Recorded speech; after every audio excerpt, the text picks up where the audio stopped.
Herkese merhaba, ben Sümeyra Çenet. İsveç, Kuzey Avrupa'da İskandinav Yarımadası'nda yer alan Viking torunlarının yaşadığı bir ülke. Resmi adıyla İsveç Krallığı. Yüz ölçümü 450.295 kilometrekare olan ülkenin sınır komşuları Norveç ve Finlandiya. Abonelik Ancak yenilemeye ülkenin geldim, Danimarka ile de kaçıyorum, iyi yarısı yayınlar. denizin üstünde, diğer Fruit Lop, hoş yarısı geldin. denizin altında bulunan bir köprüyle bağlantısı bulunmakta. Burası toplam 267.570 Yep kalk. adayla dünyanın en fazla adaya sahip ülkesi. İstanbul'dan başkent Stockholm'a yolculuk aktarmasız olarak yaklaşık 3,5 saat sürmekte. Ülke zaman olaraksa Türkiye'ye göre yalnızca 1 saat geriden gelmekte.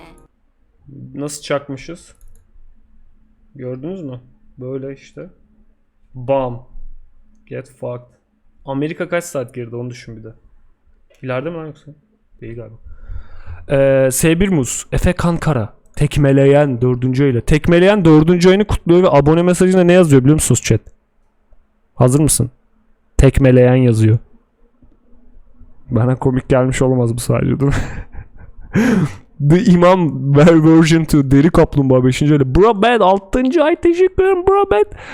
Ben sana kornet ısmarlayayım. Jeff Bot, Fruit Loop'i teşekkür ederim. Tekrar Votay 4. ayıyla. Hoş geldin. Eymen. Sen de Uygarlı ve Yaz Baran. Teşekkür ederim cömertliğiniz Anlatılanlara göre hatırı. İsveç harika bir ülke. Yaşam kalitesi yüksek, Tekmeleyen. gelişmiş, insanların huzur ve mutluluk içinde yaşadığı cennet gibi bir Abi İsveç'te şöyle bir olay vardı. Bu videoda söyler belki de bana çok garip geliyor. Kışın mıydı, yazın mıydı? Güneş batmıyor ya oralarda. yer. Evet, aslında bunların birçoğu doğru. Yaşam kalitesi en yüksek 3. ülke ve dünyanın en mutlu 7. halkına sahip. İsveçlilerin geçinmek Nasıl ölçüyorlar halkın mutlu olup olmadığını? Sokak röportajlarıyla mı yapıyorlar? Çok mantıklı aslında. Güzel istatistik çıkarır bence. Sokak röportajlarında en az polemik çıkartan ülke en mutlu ülkedir benim gözümde. Ya internet hızından falan konuşurlarsa sokak röportajlarında hiç şey olmaz yani. Bu arada Angry Zenon Vazezli Ketchup teşekkür ederim sana da. için bir endişeleri yok. İş bulamazlarsa devlet yardım ediyor. Vay be. Kiralarını ödeyemezlerse devlet yardım ediyor. Hastalanıp yataklara düşüyorlar, devlet yine yardım ediyor. İnanılmaz. Aile kurup çocuk sahibi olunca devlet çocuklar için 16 yaşına gelene kadar her biri için aylık 1250 kron para ödüyor. Ha? What the fuck? Çocuk başına her ay ne? Oğlum 16 yaşına kadar annenin babanın sana 1250 euro verdiğini düşünsene. Ve al sen kullan diye. Yani ne bileyim mesela ortaokula geçtiğinden sonra veya lisede falan verir yani o parayı. Ya da ne bileyim biriktirirler senin yerine. Senin yerine biriktirseler onu 16 yıl boyunca. Bak 1250 lira değil. Direkt eurodan gideceğim bu sefer. 1250 çarpı İsveç'te Suriyeli 12. olmak vardı be. doğru diyorum valla. Çarpı 16. Arkadaşlar İsveç'te hayata teknik olarak 240 bin euro ile başlıyorsun. Lira yazıyor ama. Ha bir dakika kron Çocuklar dedi. için 16 yaşına gelene kadar her biri için aylık 1250 kron para ödüyor. 16 1250 lira ediyormuş. Tamam 240 bin lirayla başlıyorsun hayata. 16 yaşından sonra. Anan baban o parayı harcamasa bankana koysa 240 bin lira olmasa 16 yaşında kötü mü olur yani? Euro olmasa bile yani. Çok o yani pasif gelir. Devlet sana pasif gelir veriyor hakikaten bu arada. Lider'ını pasif gelir veriyor. Her ay. 10 numara. Ya abi yalan inan. Ha ben orada yaşıyorum. Türkiye cennet. Hem orada insanlar Ha, insanlar gibi. Hem abi osurur musun? Ben Sikeceğim osururum belanı zor- senin artık ha. Kanan Skines teşekkür ederim bu arada ikinci oyun için. 32 base clap. yaşından sonra çocuk okul eğitimine devam ederse 20 yaşına kadar hesabına bu tutar yatmaya devam ediyor. Baba geri plan iptal. Plan iptal. 240 bin liradan da fazla. 21 yaşına gelmiş biri genç eğer paraya dokunulmazsa banka Aha söyleyecek şimdi. Bir dur bölme. hesabında yaklaşık 300 bin kronla hayata başlıyor. Shit. Sağlık kısmen, eğitimse tamamen ücretsiz. Özel okulların masraflarını bile Ya üniversiteye gidersen 300 bin liran oluyor yani. Üniversiteye başladığın zaman. devlet karşılıyor. Ülkedeki en düşük ortalama gelir bile Arabanı alıyorsun. Ev bile alırsın hatta galiba. Gerçi ev alamazsın belki de. Araba banko alırsın ya. Bence. Orada yani fiyatlara göre. Evet. Okey. Böyle daha iyi. The Food. Hoş geldin. The Food. Teşekkür ederim. Cömert'le da food. Ev bile alınabilir ya hatta. Belki. Diğer ülkelere kıyasla oldukça yüksekken gelir dağılımındaki farklarsa oldukça düşük. Kişi başına düşen gayri safi yurt içi hasılası Abi sıralamasında küfür etme, benim de 58.900 küçük bir kalbim var bu arada absort. Özür dilerim küfür ettiğimden dolayı ama osurup durma artık. Bu neymiş? 977 dolar oldukça düşük. Pardon. Kişi başına düşen gayri safi yurt içi hasılası sıralamasında 58.977 dolarla dünyada 11.ler. Türkiye'de bu miktar yaklaşık 6,5 kat daha az. Ama kimse ülkedeki intihar oranlarının ne kadar fazla olduğundan, nüfusun yaklaşık yarısının yalnız yaşadığından, hatta 4 kişiden Bak. birinin yalnız öldüğünden, 11 milyonluk ülkede 1 milyondan fazla kişinin antidepresan kullandığından, yarım milyondan fazla kişinin alkol bağımlısı olduğundan, dünyada tecavüzün en fazla olduğu 6. ülke olduğundan, Kusuf ikimiz de Bak inatçıyız, sen dünden beri osur abi Ha? osur diyorsun, ben de dünden beri özür diliyorum, bütün paramız bu adama Ha. gitti, dur artık dur. Sonunda biriniz mantıklı bir konuşma yaptınız. Sonunda gerçekten teşekkür ederim Krum Kram. Lütfen özür dilemek için para atmayı bırak. Kusuf sen de lütfen osurmak için para atmayı bırak. Yemin ederim. Valla chat'e yazın aynı şeyleri. hiç bahsetmiyor. Kısacası ülkenin hep iyi yönleri anlatılıyor. Bense bu Propaganda videoda oğlum. sizlere İsveç'i tüm gerçekliğiyle anlatmaya çalışacağım. İlk olarak ülkenin demografik yapısına Burada kapayım. bakalım. Toplam nüfus 10.380.000. Burası en çok göç alan ülkelerden biri. Zaten son yıllarda suç oranlarının bu kadar fazla artmasındaki en büyük neden aldığı bu göçler. İlerleyen dakikalarda Mülteciler. bundan ayrıntılı olarak bahsedeceğim. Nüfusun yaklaşık %80'i İsveçli, %5.2'si Finlandiyalı, %1.9'u Suriyeli, %1.5'i Iraklı, %1.2'si Türk, geri kalan %10.2'si ise daha çok Orta Doğu Diğer hangi ülke ya? Bayrağı falan nasıl diğerin? Çok tanıdık geliyor diğer. Şey tarafları galiba. Asya tarafları değil mi? ağırlıklı milletlerden oluşmakta. Ülkenin 2000 yılından beri resmi bir dini Kahverengi mi yok. bayrağı? Nüfusun %60'ı Hristiyan, %8'i Beyaz. Müslüman, %0.3'ü diğer dinlere mensup. Diğer Abi Gene İsveç'te geldi. oturma ve calisma izni almak için oralı biriyle 6 ay sevgili kalman yeterli, evlenmene gerek what the bile yok. fuck? Geri kalan %31.7'si hiçbir dine mensup değil. Aslında bu veriler tam olarak doğru değil. 2 milyondan fazla mültecinin büyük bir çoğunluğu vatandaş olmadığı için istatistiklere yansımıyor. Burası 83.33 yılla ortalama yaşam süresinin en uzun olduğu ülkelerden biri. Peki dünyanın en mutlu 7. halkı olan İsveçliler nasıl bir halk? Öncelikle Ben anlamadım şimdi. Hani intihar edip alkolikti bunlar? Nasıl hem de mutlu oluyorlar? 1930'lardan beri Jantelogen dedikleri bir sosyal davranış biçimine sahipler. Bu davranış gösterişten kaçınma, zenginlikten konuşmama, kişisel başarılarla övünmeme, kısacası kendilerine her konuda bir başkasından daha iyi düşünmeme Usta ne kadar güzel bir sistem Çok kurmuşlar haklısın ya. Keneke ya, bu arada sen Ne kadar ben yani? özür diliyorum, benim içinde ben osuruyorum, bu sondu para bitti abi ya, neyse zor ve özür. Damien teşekkür ederim 13 ay için. Doğum günün kutlu olsun bu arada. Damien doğum günün kutlu olsun. Kutlu olsun Damien. 13 ay için teşekkür ederim. Oğlum 10 numara sistem bu arada. Türkiye'nin tam tersi bu. Akrabalık ve dedikodu karşıtı bir sistem seziyorum ben burada. Komşu gıybetine ve akraba Üzgün gıybetine olanlar son. intihar ettiği için mutlu sayılıyorlar. İstatistikten düşüyorlar galiba. üzerine kurulu. Övünmekten hiç hoşlanmıyorlar. İş görüşmelerinde bile becerilerden, başarılardan böbürlenerek bahsetmek hoş karşılanmamakta. What the fuck? Eğer İsveçli birine iltifat ederseniz o iltifatı asla kabul etmeyecekler. Çünkü gerçekten kendilerini kimseden üstün görmüyorlar. Herkesin eşit olduğunu düşündüren bu yaklaşım Oğlum burada millet kıçını yırtıyor olmadığı şeyleri göstermeye çalışırken. Meanwhile. Ya gerçi bir tek Türkiye ile alakalı değil bu. Çoğu diğer ülkelerde de o tarz insanlar vardır yani. Amerika'sında da vardır da. Çok rahatsız edici bir huy özellik bence. yaklaşımlarının olumsuz yönü girişimciliği büyük ölçüde etkilemesi. Bugün dünyanın en gelişmiş, en büyük şirketleri İsveç kökenli olsa da ülkede çok az insan kendi işini kuruyor. Daha çok göçmenlerin ülkeye gelip iş kurup istihdam sağlamalarını bekliyorlar ve Ne buna alaka? bağımlı hale gelmişler. Ancak olumlu İKEA. tarafı iş yerinde herkesin bir söz hakkı olması. İnsanlar patronlarından ne çekiniyorlar ne de korkuyorlar. Eğer iş yerinde bir karar verilmesi gerekiyorsa herkesin bir fikri olması teşvik ediliyor. Yani yöneticinin herkes için karar vermesi yerine oylama yapılıyor. Sadece patron çalışanına bir işi nasıl iyi yapabileceğini anlatmıyor.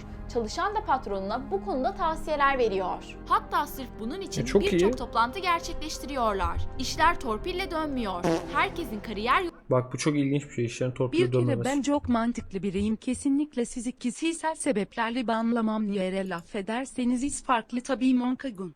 yolu açık. Hiyerarşik bir düzene sahip değiller. İş dahil Sus hayatın artık, bitir hiçbir şunu yeri. alanında kimse birbirine Bitti zaten. unvanıyla seslenmiyor. Gerçi bitmiştir artık. Karşısındaki kişi ondan yaşlı da olsa, onun patronu ya da öğretmeni de olsa, hatta doktora bile gitse ismiyle hitap ediyorlar. Mesela üniversitede kimin profesör, kimin doktor ya da kimin asistan olduğunu kimse bilmiyor. Bu biraz garip ama. Öğretmen demişken okullarda uygulanan kurallar da farklı. Koala 10 dakika Mesela geriden geliyor, evet. öğrencilerin dersteyken lavaboya gitmek için Cupcake. öğretmenden izin almaları gerekmiyor. Maddi açıdan Ne? çok zengin olan İsveçlilerin intihar oranlarına baktığımızda manevi açıdan çok aç olduklarını görüyoruz. Yapılmış sosyolojik araştırmalara göre dünyanın en yalnız insanları olarak kabul ediliyorlar. Nüfusun %47'si tek başına yaşamakta. Ülkedeki evlerin genellikle küçük olması ve tek odalı evlerin çok olmasının nedeni de aslında bu yüzden. Yalnızlık artık İsveç'in bir kültürü haline gelmiş. Şehir planlamasına Ama bu da kötü ya şimdi. Yalnız çok hani Türkiye'de çok bunun geyiği dönüyor. Komşularla yakın oluyorsun. Ama belli bir boyutta da yani sonuçta mesela orada ya burada mesela bir akrabanı, dostunu gene arayabiliyorsun, anladın mı? Çok da ya orada da hani gene o ilişkiler vardı. Demek ki buradaki kadar yakın değil. Tamam, burada da bazen çok fazla yakın, hani gerektiğinden fazla yakın yani. Özellikle akraba ilişkileri, bazı insanların böyle full dedikodular dönüyor ama gene de yani bir insanların yanında olduğunu bilmek güzel bir şey bence. Ya yalnızlık iyi. Yalnızlık kötü değil bak. Yalnızlık güzel. Ama şimdi sen mesela burada bazı durumlarda yalnız olmadığını bilebiliyorsun. Anlatabildim mi? Arası biraz garip bir, ya bunun çok gri bir çizgi ya. Bayramlarda peki. Bayramlarda aramadığında trip atan akraba mesela. Burada buna sahipsin sen. Bayramda amcanı aramadığın zaman sonra bir ay sonra amcanı aradığında amcan sana saatlerce soğuk atıyor mesela. Bununla uğraşıyorsun burada. Orada adam bununla uğraşmıyor büyük ihtimalle. bile Yikes ya, çok yikes. yön vermekte. Nüfusun %26.6'sı yalnız. Yani her Neden 4 adam İsveçliden biri yalnız ölüyor. Evlerinde tek başına hayatını kaybeden insanlar bazen aramıyor musun? haftalar, bazense yıllar sonra fark ediliyor. Oha. 2019 yılında bir adam hayatını kaybettiği günden yaklaşık 4 yıl sonra fark edildi. Bugün ülkede Kaçta?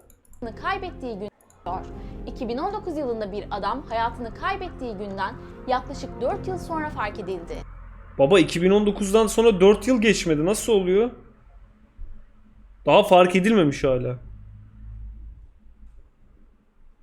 Ha 2019'da fark 2019'da fark edilmiş. Doğru. 2015'te ölmüş yani adam. Ben de dedik ki 2019'da ölüp 2020 23'te daha bulacaklar. Ha. Daha bulmamışlar. Umarım fark edilir ya yakın bir zaman. Bugün Fark etmişler, çaktırmıyorlar. İstatistik yazıyorlar değil mi? Bu adamı 4 yıl sonra fark edelim. Anlasınlar bizim ne kadar depresyonda olduğumuzu. Daha değil, bekleyelim. Hangi yoldayız? ülkedeki Mutlu. hasta Front, hoş dosyalarında geldin. en fazla yer alan raporlar psikolojik tanılar. Depresyon, anksiyete, panik atak ve sosyal fobi. Her 11 kişiden biri antidepresan kullanıyor. Yalnızlık Fazla lan. öyle bir noktaya gelmiş ki çocuk sahibi olmak isteyen birçok kadın sperm bankalarına başvurmakta Ne? ve bu oldukça normal bir durum. Bugün Garip. yıllardır İsveç'te yaşayan insanlar bile kendi kişiliklerinin zamanla istemeden de olsa yavaş yavaş değiştiğini anlatmakta. Nasıl ya? İsveçler sevdiği birinin hatırı için bir şey yapan halk değiller. Diyelim ki çok uzun zamandır beklediğiniz film vizyona girdi Hatır işi yok diyor.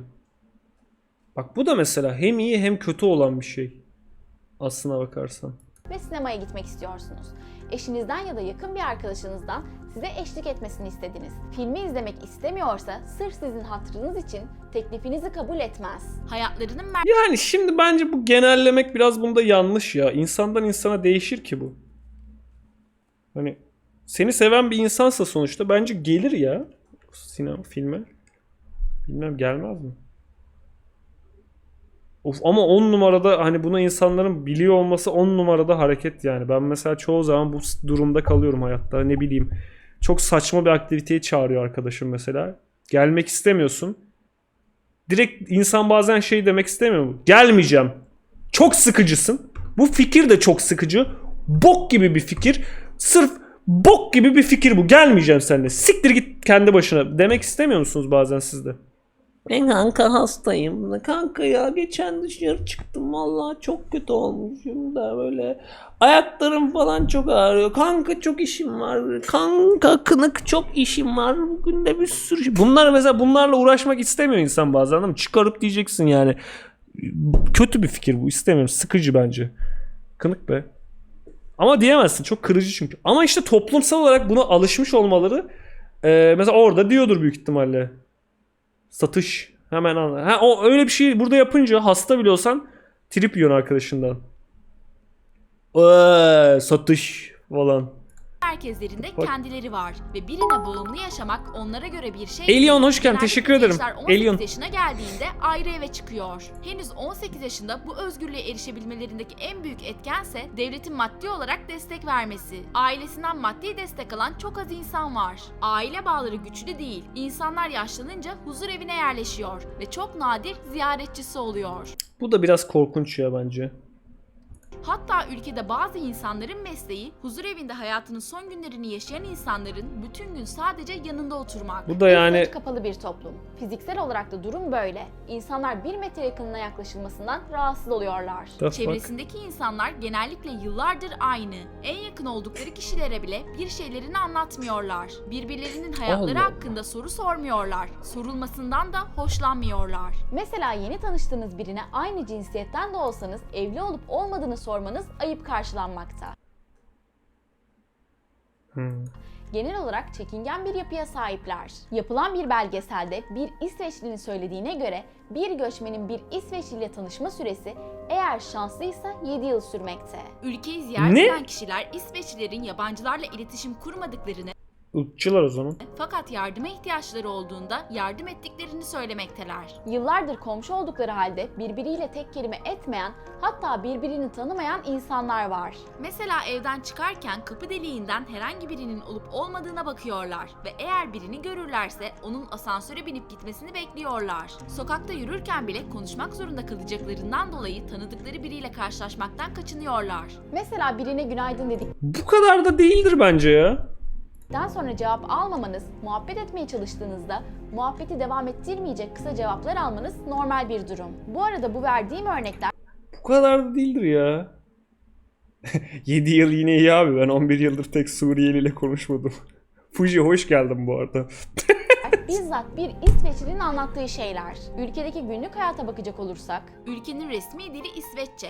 İsveç Avrupa ülkeleri arasında en iyi İngilizce konuşan ülke. Akıcı olarak İngilizce konuşma oranı %90'ın üzerinde. köylerde yaşayanlar Abi oralarda böyle 70-80 yaşında insanlar İngilizce falan konuşuyor. Bana çok garip geliyor yani. Böyle babaannemin falan İngilizce konuşabildiğini düşünüyorum. O fikir çok garip geliyor. Ben onu anlamıyorum. Bir türlü kafama şey yapamıyorum. Yaşlı dil bilen çok insan yok ya Türkiye'de. Bana bu çok garip geliyor, anladın mı? Nasıl ya? Hani bu 78 yaşındaki dede nasıl İngilizce konuşuyor? Anladın mı? Ve akıcı da konuşuyor falan böyle. Görüyorsun ya internette, YouTube'da falan. market çalışanlarına, taksicilerden polislere, hatta belirli bir yaşa gelmiş çocuklar dahil neredeyse herkes İngilizce konuşabiliyor. Şimdi sen diyorsun ki İsveç'te taksiciler boş yapmıyor. Saatlerce. İmkansız ya. Bence dünyanın her yerinde taksiciler muhabbet ediyordur. İsveç'inde de yapıyordur. Amerika'da da yapıyordur. Papua Yeni Gine'de de yapıyordur. İmkansız yani. Konuşmayan taksici olmaması mümkün değil. Eğer İngilizce biliyorsanız Olmaz, İsveççe pardon. öğrenmeden ülkede çok rahat yaşayabilirsiniz. Ülkenin para birimi İsveç kronu. Bugün bir İsveç kronu bir Türk lirasına karşılık gelmekte. İsveç dünyada nakitsiz bir topluma en Piano çok time. yaklaşan ülke. Neredeyse hiçbir yer nakit kabul etmiyor. Hatta Oha. İsveç para birimi olan kronu dijital para birimiyle değiştirme kararı aldı. 24 Mart 2023 tarihinde Shit. banknotlar hala duruyor olsa da nakit kullanımının tamamen kaldırılacağı açıklandı. Ödeme yöntemi olarak ya kart kullanıyorlar Bu bence buralarda da çok fazla, artık Türkiye'de de mesela nakit kullanılmak. Özellikle korona döneminde bu temassız kart vesaire mevzuları başlayınca şimdi. Çok nakit kullanan bence burada da kalmadı yani. Yavaş yavaş burada da gidiyor. ya da telefonlarıyla hızlı bir şekilde para gönderip Bu olay hala gelmedi ama ben yani geldi galiba. Starbucks'ta falan filan var ya. Hiç kullanmadım hayatım boyunca bunu. Telefondan ödeme. Erkin teşekkür ederim. Fuji hesap giflemiş. Teşekkürler. bildikleri bir mobil ödeme sistemi olan Swish'i kullanıyorlar. Ülkede her şey dijitalliğe taşınmış durumda. Öyle ki şu an ülkede yaklaşık 6.000 insan deri altına enjekte edilen pirinç What the fuck? büyüklüğünde ya da telefonlarıyla hızlı bir şekilde para gönderebildikleri bir mobil dakika. ödeme sistemi olan Kaç Swish'i kişi- kullanıyorlar. Ülkede her şey dijitalliğe taşınmış durumda. Öyle ki şu an ülkede yaklaşık 6.000 insan deri altına enjekte 6000 azmış ya, tamam. edilen pirinç büyüklüğündeki mikroçipler sayesinde kimlik kartı, kredi kartı, cüzdan ve anahtarı artık ellerinde taşıyorlar. Tren istasyonlarında bile bu çipler kullanılabiliyor. İsveçlilerin %82'si internetten Ben o çipi böyle alnımın ortasına taktıracağım böyle. Getirecek telefonu böyle. Vap diye yapıştıracak alnımın ortasına böyle. Trenci abiye böyle gideceğim böyle. Okut. Okut. Starbucks'ta böyle kafa atacağım post makinesine. Evet. Böyle bir hayal. Buraya gelirse yapmazsam Allah belamı versin. Tam şuraya koyacağım bir tane böyle. Post makinelerine kafa atacağım. Çok güzel olacak. Çok Alışveriş eğlenceli. yap- Hayatımda böyle bir farklılık arıyorum. Popoma takacağım. Oturacağım. Post makinesine oturacağım. yaparken halka açık tuvaletlerde bile nakit kabul edilmiyor. İsveç bankaları Nasıl 7 ya? yaş Adam şey mi diyor? Almam onu. Kağıt para. Nereye koyacağım onu ben? üstü çocuklara ebeveynlerinin izniyle banka kartı vermekte. Ülkede belirli Kaç 7 yaşında? yaş ve üstü çocuk Ne? 7 yaşında çocuk kredi kartı mı oluyor? What the fuck? Selam abi, nasılsın? Hoş geldin. Senin kanalın ve yayınların safezoneum, bir de sana Safezoneum zaten mu? canı da BMU. Ezgi hoş geldin. Teşekkür ederim. çocuklara Cömert ebeveynlerinin izniyle banka 7 yaş. kartı vermekte. ülkede 7. belirli bir asgari ücret yok. Fakat genel olarak en düşük maaş 18.000 kron civarında.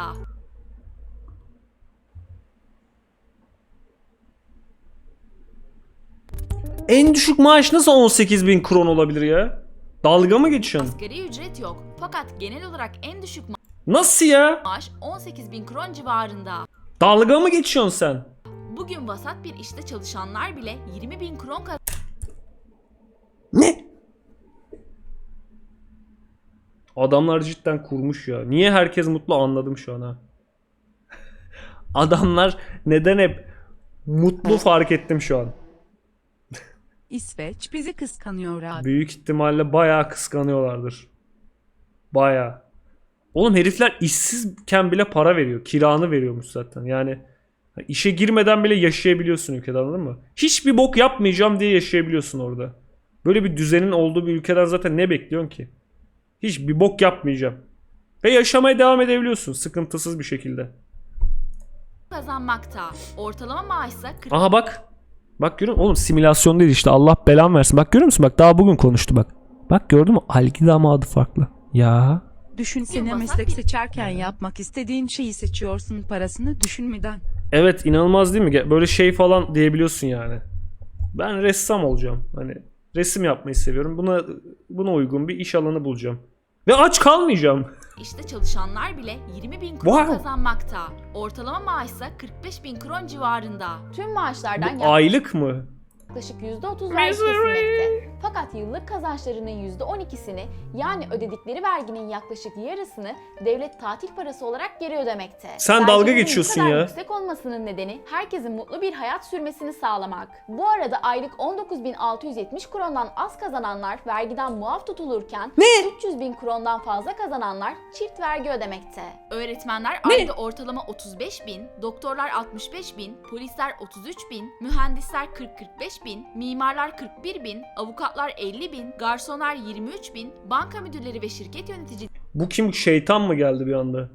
ise Türkiye'den sızmaya çalışıyor bu adam buraya. İsveç'e gitmeye çalışıyor. Videonun içine girdi. Yanlış frekanstan tutturdu. 76.000 Git! Git buradan! kron kazanmakta. Git buradan. Fazla mesai saatleri yok. Haftada 40 saat çalışıyorlar. Çalışma saati esnekliği diye bir durum var. Giremezsin. İnsanlar kendilerini kötü hissediyorlarsa o gün işten erken çıkabilir ya da bir önceki gece uyuyamamışlarsa sabah işe geç gidebilir. İş Hadi lan. yerlerinin istediği tek şey o kişiye verilen işlerin zamanında bitirilmesi. İş yerlerinde resmi kıyafet zorunluluğu bulunmamakta. En büyük şirketlerin patronları bile kot pantolon ve kazakla işe gidiyorlar. Hatta bir restoranda yan Allah masanızda oturan şort tişört giymiş bir adam büyük bir şirketin patronu olabilir. Abi burası O cennet, burada da olur cennet, ki. ben gidiyorum bebe. Kolay gelsin, kolay Bir gelsin. de tıpkı evdeki gibi ayakkabıların kapıda çıkarıldığı bir şirket bile var. Bu arada İsveçliler eve ayakkabıyla girmiyorlar. Günlük hayatlarında ise genellikle aynı tarzda ve aynı renklerde giyiniyorlar. Ya bu eve ayakkabıyla kim giriyor ya? Bu dünyanın neresinde var bu? İstanbul'da mı arkadaşlar? Bu İstanbul'daysa söyleyin.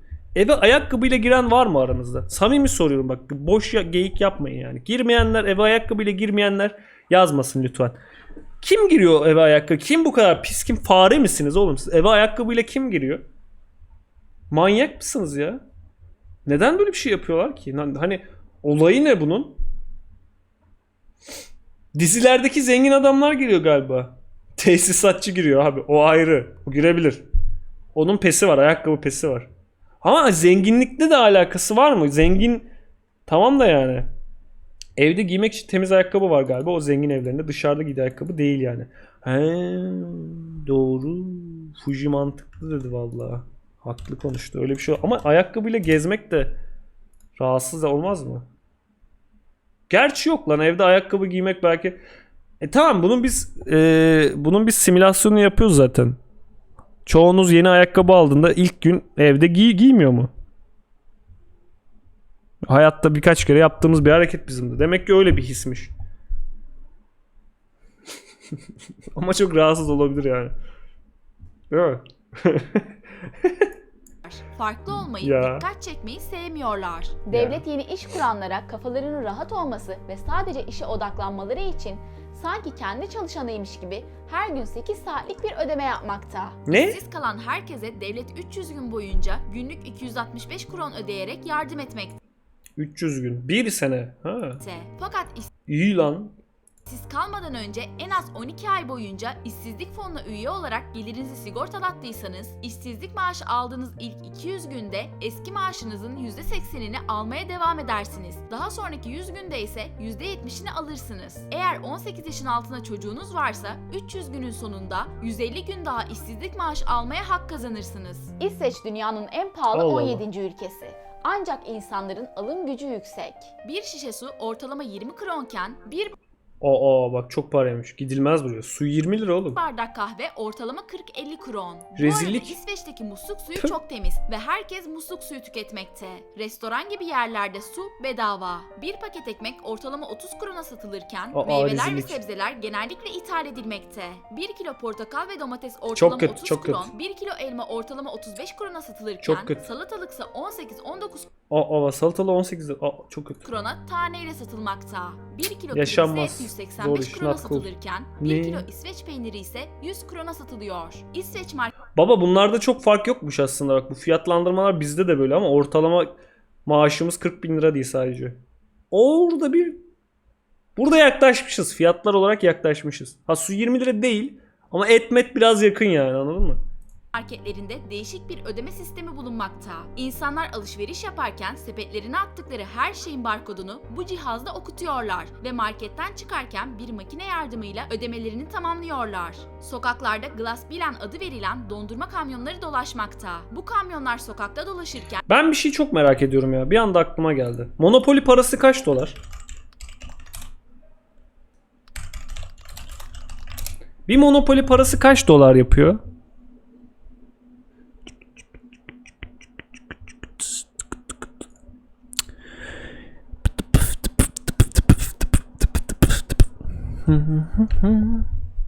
Monopoly parası ne kadar? 0.135 centmiş. Monopoly parası. Arkadaşlar, bir Monopoly parası 1.16 liraya denk ediyormuş. Haberiniz var mı bu durumda? Ne diyorsun aga? La Monopoly parası, Monopoly parası. Bir Monopoly parası. Şu. Monopoly parası TL'den nasıl daha değerli olabilir ya? Dalga mı geçiyorsun sen ya? Bu lan şu. What the fuck? 0,135 cent dedi adam bir Monopoly parasına. 0,135 cent de 1,16 Türk lirası yapıyor.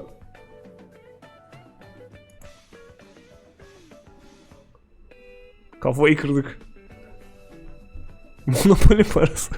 Bence hedefimiz ekonomik düzelmede ilk hedefimiz Monopoly parasını geçmek olması lazım. Monopoly parasını acilen 1 liradan aşağı çekmemiz lazım.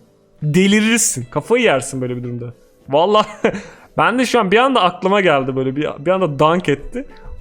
Acaba Monopoly parası liradan değerli mi diye. Değerli çıkacağını açıkçası beklemiyordum. Şu an çok şaşırdım. Biraz üzüldüm.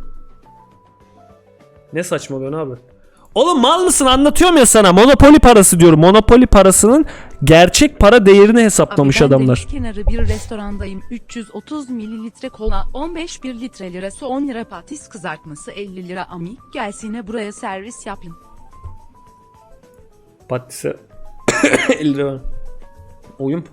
Ya ne diyorsun abi? Diyorum sana Monopoly parası diyorum ya. kendilerine ait bir melodi çalarak insanların haberdar olmasını sağlıyorlar. Aha bak işte. Bak daha bugün konuştuk bak. Ice Cream Ev Truck da geldi. kiralamak ülkede gerçekten zor ve kiralamada sıra olmakta. 4-5 yıl bekleyen insanlar var. Kiralama sitelerine kayıt olan müşteriler o siteye üye oldukları her gün 1 puan kazanmakta. Ve o puanlarla bir ev Bu arkadaki müzik çağlar boyu savaş vibe'ı vermiyor mu size de? kiralamak için sıraya girmekte. Mesela 1000 puanınız varsa eğer o evi 1200 puan olan biri kiralamak isterse o kiralıyor. Başkent Stockholm'daki ortalama ev kiralarına ve fiyatlarına bakarsak Evler genel olarak çok küçük. Ne Şehir kadar ama? merkezinde küçük bir oda kiralamak ortalama 3-5 bin kron arasında değişirken geniş bir oda kiralamak 7-9 bin kron arasında değişmekte. Yaklaşık 30 metrekarelik stüdyo dairelerin kiraları 6 bin ile 13 bin kron arasında değişirken Çok 3 küçük odalı oğlum. evler 15 bin ile Çok 30 küçük. bin kron arasında değişiyor. Şehir merkezinde yaklaşık 30 metrekarelik stüdyo daireler ortalama 2-3 milyon Bayağı küçük yani. krona satılırken 3 odalı evler Scam. 7 milyon kronla 14 milyon kron arasında satılmakta. ev almak Ev alamıyormuşsun işte onu anlamış olduk. Bu ekonomi böyle düzelir işte Monopoly al paraları sat eBay'dan falan 1,16 liradan 10 tane satsan 1,6 lira kar. Çok mantıklı. Monopoly zaten daha ucuza geliyor. Teknik olarak Monopoly'nin içindeki çıkan paraları satsan daha fazla kar yapıyorsun. Ama Monopoly parasının parası olarak değeri yok işte. Böyle bir durum var. isteyenler ev fiyatının %15'ini peşin ödeyerek geri kalan miktarı kredi çekiyorlar. Ve bu krediyi düşük faizle 20-30 yıl boyunca kira öder gibi ödüyorlar. İsveç 2020 yılında en yüksek gelir vergisinin ödendiği ülke oldu. Geliri belirli bir sınırın üzerinde olan İsveçliler %57,19 gelir vergisi ödedi. Fakat bu vergiler halkın daha iyi bir yaşam sürmesine olanak sağladığı için insanlar şikayetçi değil. Ödedikleri verginin karşılığını fazlasıyla alıyorlar. Sosyal önemli bir bir şey bu. olan İsveç kazandığı parayı öncelikli olarak halkına harcamakta. Halkı yaşlandığında veya özel ihtiyacı olduğunda en iyi şekilde ilgileniyor. Ülkedeki herkesin 20 yaşına kadar ücretsiz sağlık hizmetine erişim hakkı bulunmakta. Daha sonra Ne? ise eğer yıl içinde 1150 kron harcama yaparlarsa geri kalan tüm sağlık harcamaları istisnasız olarak devlet tarafından karşılanmakta. What the fuck? Reçeteli ilaçların tutarı 2350 kronu geçerse yine aynı şekilde geri kalan ilaçları devlet ödemekte. Diş tedavileri ise 24 yaşına kadar ücretsiz. 24 yaşından sonra ise devlet diş bakımı ödeneği vermeye başlamakta. Bu ödenek 29 yaşına kadar yılda 600 kronken 29-64 yaş arasında 300 krona düşmekte ve daha sonra tekrar 600 krona çıkmakta. Ve eğer kullanılmazsa ertesi Ben bilmem eşim bir araba parasına gidiyor. yıla devredilebilmekte. Eğer bir kişinin diş bakımına harcadığı para yıllık 3.000 ile 15.000 kron arasında olursa bu harcamaların %50'si 15.000 kronun üzerinde olursa %85'i devlet tarafından geri ödenmekte. Devlet Kafam yaşlılara karıştı. ve özel bakıma ihtiyacı olanlara günlük ihtiyaçlarını karşılayabilmesi için sosyal asistan gönderiyor. Her gün belirli bir saatte evine geliyorlar, ilacını veriyorlar, marketini yapıyorlar ve seni Nasıl dışarı ya? çıkartıyorlar. Eğer market Sana evine bakıyorlar yakın bildiğin. değilse devlet sana ücretsiz takside gönderiyor. 60 yaş Oğlum bildiğin bakıyor ha seni çocuğun gibi bakıyor ülke sana yani. üstü Yaşlı insanlara ülke. ev yardımı da yapılmakta. Hatta sadece bu yaş grubunda insanların oturduğu siteler var.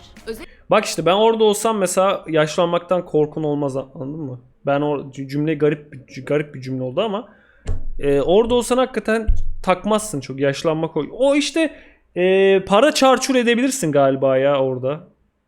Çok rahat gençken falan. Kenara köşeye para koyayım da sokaklarda sürünmeyeyim 65 yaşıma gelince demezsin oradan. Bakıyoruz sonuçta. Özel okulların bile devlet tarafından finanse edildiği ülkede tüm eğitim hayatı Gezersin boyunca falan ya. okullarda yenilen Takılırsın. yemekler dahil ders kitapları, kalemler, defterler her şey devlet tarafından karşılanmakta. Öğrencilere ücretsiz ulaşım kartı da verilmekte. Beleş Böyle mi? ücretsiz eğitimden İsveç vatandaşlarının yanı sıra Avrupa Birliği ve İsviçre vatandaşları da yararlanmakta. Diğer ülke vatandaşlarına eğitim oldukça pahalı. En ucuz üniversitenin dönemliği 90.000 krondan başlarken en pahalısı 260.000 krona kadar çıkmakta. Bugün İsveç eğitimde dünya liderleri arasında. Eğitim çocuk merkezli, tamamen çocuğun ihtiyacına göre şekillenmiş. Bu ne oğlum, bu adamlar taş mı bakıyorlar? Mesela Olayları bu mu? 3. sınıfa kadar sınav diye bir şey yok. 8. sınıfa kadarsa not karne verilmiyor. 8. ve 9. sınıflarda not verilmesinin nedeni ise Çok şey ya. Sikimin keyfi lifestyle ya ülke. liseye Bu yerleşmeleri video ne zaman çekilmiş? Yeni. 16 Mayıs. sağlamak. Zorunlu eğitim liseye kadar ve lise 10. sınıftan başlayıp 3 yıl sürmekte. Beden eğitimi dersleri normalinden daha farklı aktivitelerle geçmekte. Yüzme ve dans beden eğitimi müfredatının büyük bir parçası olsa da buz pateni, ormanda yürüyüş ve daha birçok doğa aktiviteleri de yapılmakta. Devlet Nasıl ya? çocuk Yürüyorlar. yapmayı teşvik etmek için çeşitli uygulamalar yürütmekte. İsveçliler çocuğum olduğunda nasıl bakacağım diye bir düşünceye girmiyorlar. Devlet onlar için her şeyi kolaylaştırmakta. Hamilelik ve doğumda tüm sağlık hizmetleri ücretsiz ve bu süreçte devlet ebeveynlere her ay gelir durumlarına göre para yardımı yapmakta. Eğer bir işte çalışmıyorsanız bile size bebek için günlük 250 kron ödemekte. Vergisi Ne? kesildiğinde bu para aylık 5000 Bebek. krona denk geliyor. Doğum izni 480 gün, neredeyse 1,5 yıl. Eğer ikiziniz ya da daha fazla bebeğiniz olursa her bebek için doğum izninize ekstra 180 gün ekleniyor. Oh Devlet shit. babanın da çocuğuyla yeteri kadar vakit geçirmesi için 90 gün izin kullanmasını zorunlu tutmakta. İsveç'te evlilik pek yaygın Zorunlu izin veriyor. Ben hemen geliyorum. Vantilatörü kapayacağım. Çok dondum hemen. değil. Pasif Evlenmeden değil oğlum, birlikte çocuk yaşayıp yapıyor, aile bekliyor. kuran yaklaşık 2 milyon insan var. İnsanlar ortalama olarak aile kurduktan 6 yıl sonra evlenmekte. Ülkede evlilik yaşı ortalaması 34.8. Devlet evlilikle aile kuran insanlara sağladığı imkanların hepsini birlikte yaşayan çiftlere de sağlamakta. Hatta öyle ki eğer Avrupa vatandaşı Geri geldim. değilseniz ve İsveçli biriyle Sambo adı verilen, diğer bir deyişle Sam- bu ne lan? evlenmeden birlikte yaşadığınız bir ilişki Ne içindeyseniz oluyor lan? devlet size hem oturum hem de çalışma hakkı vermekte. 3 yıldır Sambo ilişkisi yaşayan biri vatandaşlık almaya hak kazanmakta. Sambo dans ismi gibi. Fakat devlet bu ilişkinin gerçek olup olmadığını çok sıkı denetlemekte. Bu arada 2009 yılından beri eşcinsel evliliklere de izin veriliyor. Dünyanın en temiz 6. ülkesi olan İsveç'te çöplerin %99'undan fazlası geri dönüştürülüyor. 2040 yılına kadar İsveç %100 yenilenebilir Hadi Sambo enerji yapalım. hedefine ulaşmaya amaçlamakta. Geliştirdikleri yüksek teknolojiye sahip sistemleri sayesinde doğaya zarar vermeden çöpleri yakarak ülkenin elektrik ve ısınma ihtiyaçlarının büyük bir kısmını karşılıyorlar. Hatta öyle ki halkın çıkardığı çöp yetersiz kaldığı Lan için bebeğin olursa yılda 127.000 TL geliyor. Bebek kazanç kaynağı oluyor. Pasif gelir işte. Norveç, İngiltere ve İtalya gibi birçok ülkeden çöp ithal ediyorlar. Adamlar derde bak, çöp ithal ediyor. İnsanlar mobilya gibi büyük eşyalarını şehrin hemen dışında bulunan geri dönüşüm istasyonlarına Yani götürüyorlar.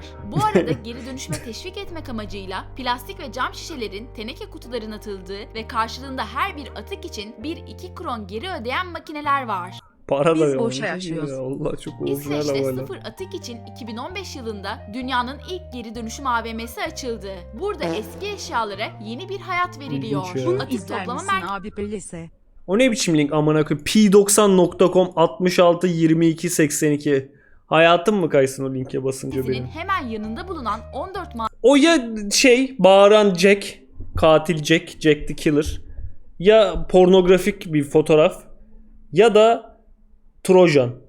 Bu üç seçenekten P90 bilmem ne diye bir linkin şey olmasının imkanı yok yani. Seri yolla bakayım mı?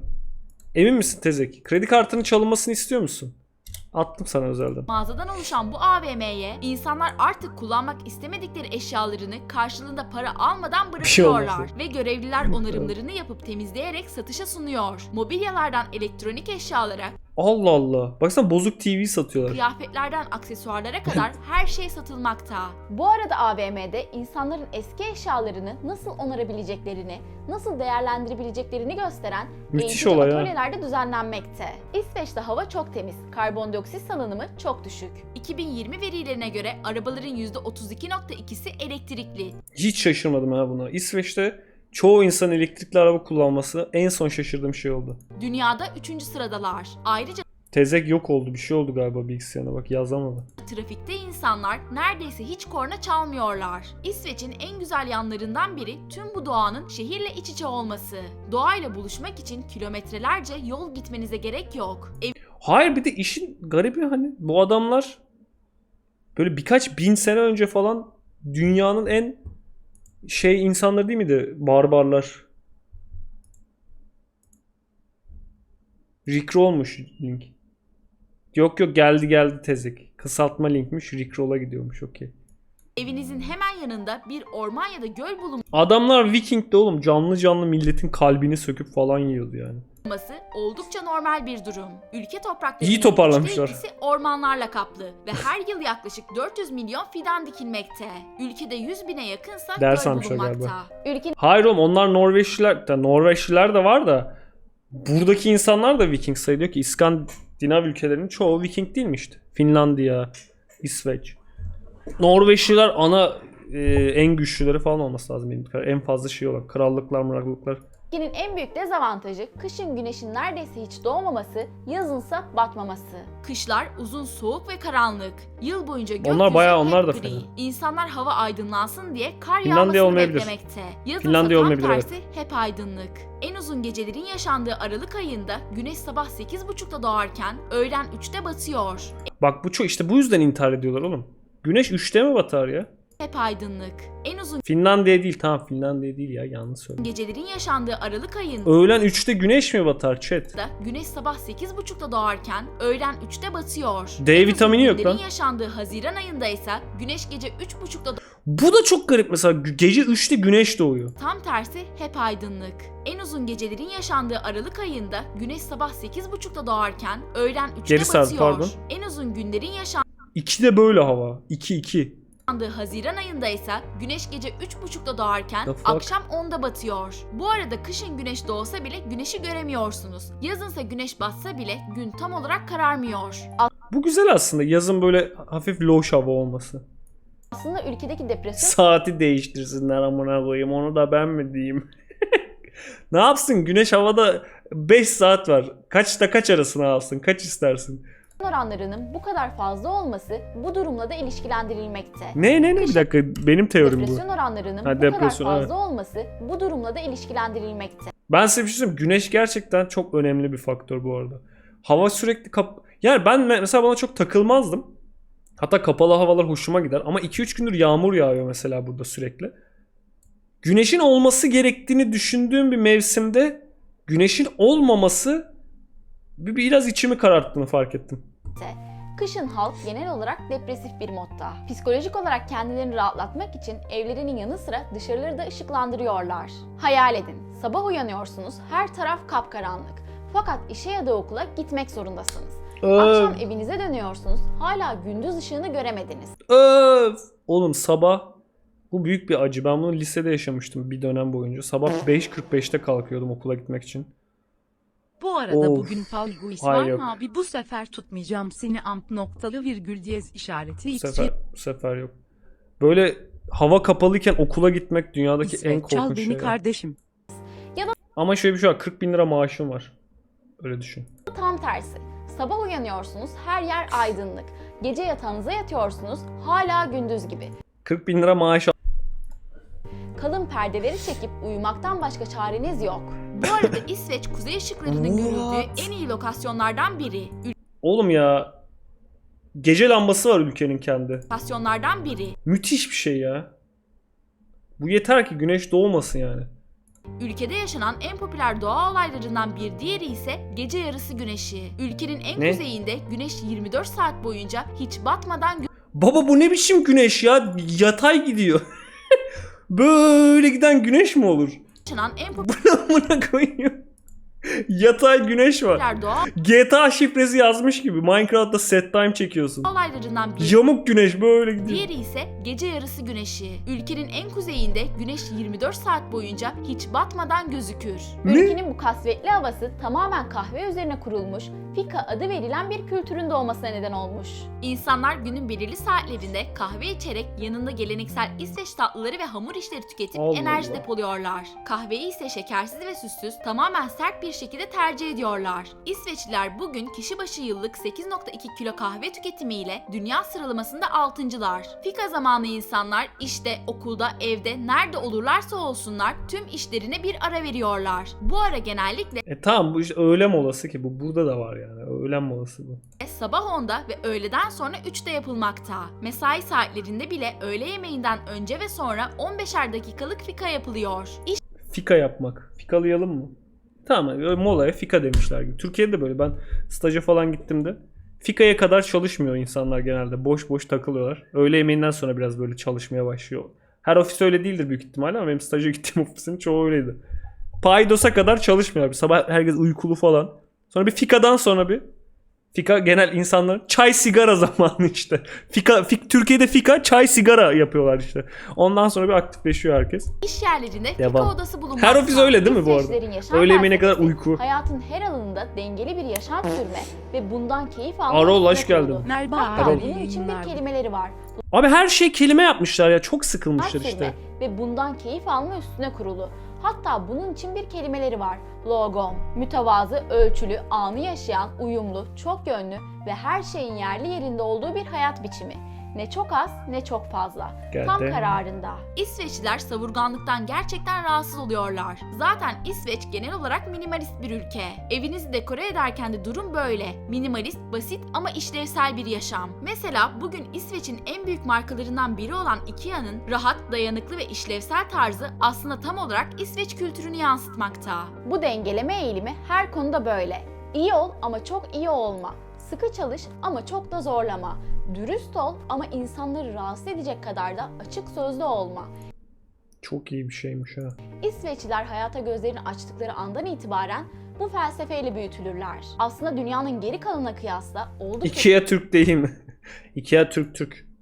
Evet. soğuk olan Orada bile yapmışlar. tavırları da bu yüzden. Ülkede her şey planlı yaşanıyor. İnsanlar haftalarını, aylarını takvim üzerinde planlıyor. Mesela genelde evlerde çamaşır makinesi bulunmuyor. Ortak çamaşırhaneler var ve insanlar çamaşırhaneleri bile randevu sistemiyle kullanmakta. Bu çok gıcık geliyor bana ya. Bu Amerikan filmlerinde falan da var ya böyle çamaşırhaneye gitmek. Para sıçıyorsunuz ülke. 40 bin lira maaş var. Evine koy bir tane. Ama işte sonra neden koysun? Spontane gelişen hiçbir etkinlik onlara göre değil. Dakik olmaya çok önem veriyorlar. Bilmiyorum, bence Eğer kötü bir ya. şey sabah 10'da gerçekleşecekse ne 5 dakika geç ne de 5 dakika erken olmalı. İsveç dünyanın en uzun sanat galerisine sahip. Fakat bu galeri alışık olunanın aksine özel bir yerde değil, yer altında. Stockholm metro istasyonunda. Yaklaşık 110 kilometre uzunluğundaki Oha şuraya baksana ne kadar ilginç. What the fuck? bu metro sisteminin 100 istasyonundan 90'ı 150'den fazla sanatçının resimleri, heykelleri, mozaikleri, oymaları ve Shit. kabartmalarıyla dolu. Halkın Abi dile sence getirdiği buradaki adamlarımdan Sina 5 üzerinden kaç veriyorsun? şikayetler doğrultusunda bugün İsveç'in en büyük sorunlarından Bizim mağaraya da amık yazıyorlar duvara. bir diğeri ise ülkenin doğasını bozan göçmenler. 2018 Allah geldi göçmenler. yılındaki verilere göre ülkedeki göçmen kökenli insanların nüfusu yaklaşık 2,5 milyon. Yani nüfusun 1/4. Cennet Bayağı olarak fazla adlandırılan lan. bu ülkede aslında son yıllarda durum biraz değişti. Bayağı Fakat fazla. nedense ülkeyi anlatanlar tam olarak gerçekleri anlatmıyorlar. Evet, İsveç hala birçok alanda lider. Hala çok güzel bir ülke. Ama bir cennet değil. 2015 yılında yaşanan göç dalgasında yaklaşık 163 bin mülteciyi ülkesine kabul etti ve nüfusuna oranla Avrupa'da en fazla mülteciyi kabul eden ülke oldu. Bu Çok mantıklı. Yani mülteci olacak olsam İsveç'e gitmek çok mantıklı yani. Google'a yazacaksın en rahat ülkeler. Zaten kaçıyorsun ülkeden. Google'a yaz. En rahat ülkeler. RAAD. Çıkıyor İsveç. Tamam baba. Gidelim. Bu göç Yani ülkede bazı şeyleri yavaş yavaş değiştirmeye başlamış durumda. Somali, Irak, Suriye, Afganistan gibi birçok Orta Doğu ülkesinden çok sayıda mülteci kabul edildi. oradan oraya nasıl gidiyorlar lan? Kaç saat sürer oğlum? Nasıl gidecektir? Gelen insanlar Göçmen politikaları pek iyi değil gibi, aynen ben de onu fark ettim. eğitim düzeyi düşük insanlar ve İsveç'te bulunan çoğu işte yüksek vasıflı olduğu için mültecilerin büyük bir çoğunluğu iş bulamıyor ve bu insanlara devlet bakıyor. Yattığı yerden ihtiyaçları karşılanan, kirası ödenen mülteciler toplumun düzenini bozmaya başlayınca halk bu durumdan şikayetçi hale geldi. Çünkü onların ödediği vergilerin bir kısmı bu insanlara gidiyor ve durum böyle olunca halk bu durumdan huzursuz oluyor. Vay be. İsveç hükümeti 2015 yılında 18 yaşın altındaki mülteci çocuklarına sınırsız oturma hakkı verdi ve ülkeye çok sayıda yalnız çocuk geldi. Fakat yaşanan olaylar sonrasında şüphelenilen çocuklara kimlik testi yapıldı ve 8.000 kişiden 6.600'ünün 18 yaşın üstünde olduğu tespit edildi. Fake'lenmişler ya. Cibaitlenmişler. İsveçlilerin anlattıklarına göre eskiden İsveç Bizimki çok daha güvenli, çok daha güzel bir ülkeydi. Eskiden otobüs durağına düşürülen bir cüzdan ertesi gün aynı yerde bulunabilirken artık bunun bir garantisi yok. Bayağı ırkçılık yapıyorlardır ha orada. Bayağı ırkçılık yapıyorlar. Çok, çünkü açık sözlü falan insanlar dediler ya. Bayağı zor. Orada mülteci olmak zordur ya bence. Çok yani ırkçılık çeker. İyi bir insan olsan da hani orada sıçtın ya. Arabaların ateşi Eğer bir dilik hakkım olsa şu an çok ırkçı şeyler dileyeceğim. Sus artık. İnsanlığın iyiliği çevrildiği için. olaylar da Söz. yaşandı. Birçok hırsızlık da yaşanmaya devam ediyor. Sadece 2019 yılında büyüklü küçüklü yaklaşık 100 bombalama eylemi yaşandı. İsveç Ne? silah ihracatında bugün dünyada 15.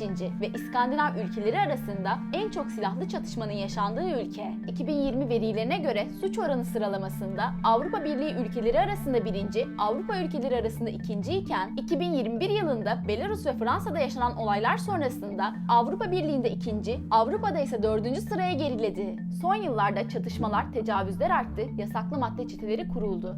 Kısacası suç oranları ciddi bir şekilde yükseldi. Son 10 yılda tecavüz oranları %35 arttı. Ülkede yaşanan suçların %85'i göçmenler tarafından meydana gelmekte.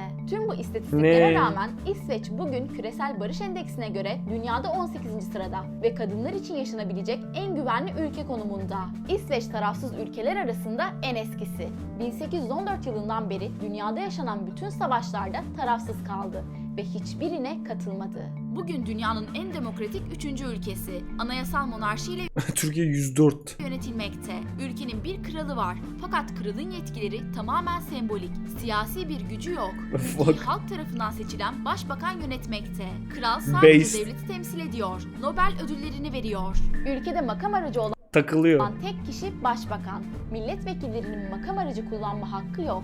Onun yerine toplu taşıma araçlarını ücretsiz kullanabilme hakkı var. Oha. Burası dünyada en çok kadın milletvekilinin bulunduğu ülkelerden biri. Kadınlar parlamentonun %46'sını, hükümet kabinesinin ise %50'sini oluşturmakta. Burası cinsiyet Maşallah. eşitliği ve insan haklarında Hollanda'dan sonra en ilerici tutuma sahip ülke. İsveçli de olsanız, mülteci de olsanız, başka bir ülkenin vatandaşı olup bu ülkede de yaşasanız hiçbir şey fark etmiyor. Ülke sınırından giren herkes aynı haklara sahip. İnanılmaz. Video hoşunuza gittiyse videoyu beğenmeyi unutmayın. İnanılmaz. Hakikaten çok çok ilginçti. Koş koş. Hadi. Gidek baba. Oğlum İsveç'e gitsen.